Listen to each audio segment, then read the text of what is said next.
Меджлис крымско-татарского народа запретили в России и оккупированном Крыму.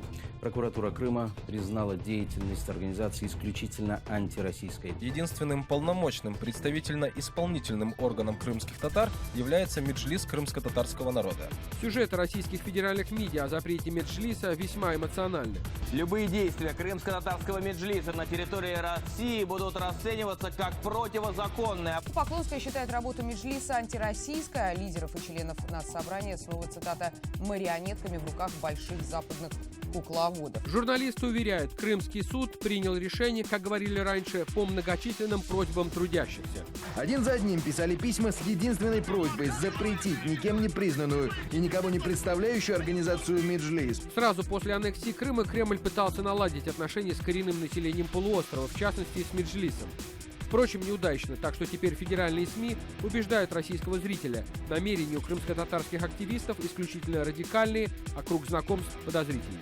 На этих кадрах один из лидеров Ленур Ислямов, тот самый, что выкладывал у себя на страницах фотографии с боевиками из радикальной турецкой группировки «Серые волки». Осуществить вооруженный захват Крыма. Такую цель поставил перед собой глава непризнанного Меджлиса крымско-татарского народа Рефат Чубаров. Вот он, тот самый Джемилев, не раз называл себя одним из организаторов блокады Крыма. Жмет руку Бараку Обаме. В его альбоме с одним Эрдоганом с десяток снимков. Вот он дает совет Порошенко, что-то по-отечески объясняет Яценюку, приобнимает Ходорковского и получает розу от Саакашвили. Впрочем, на Западе аргументы российских медиа всерьез не воспринимают, а вот запрет Меджлиса – дело более чем серьезное.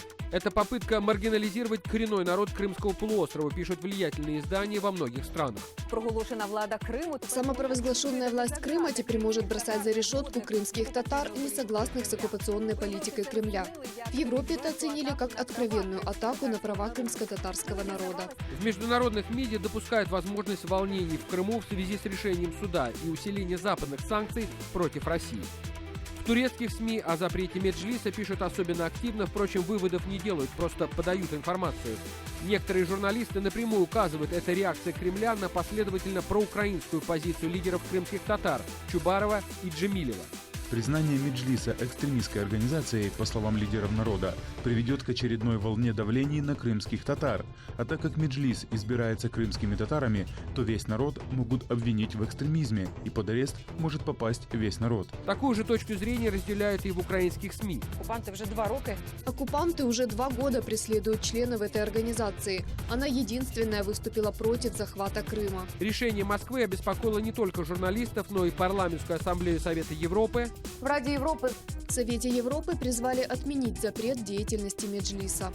Руководство ЕС, Генеральный секретарь Ягланд и комиссар по правам человека призвали пересмотреть запрет в Крыму Меджлиса, высшего представительского органа крымских татар. и Госдепартамент США. Очень беспокоит запрет Меджлиса, потому что это уничтожает ту небольшую возможность представлять себя, которая еще оставалась у крымских татар.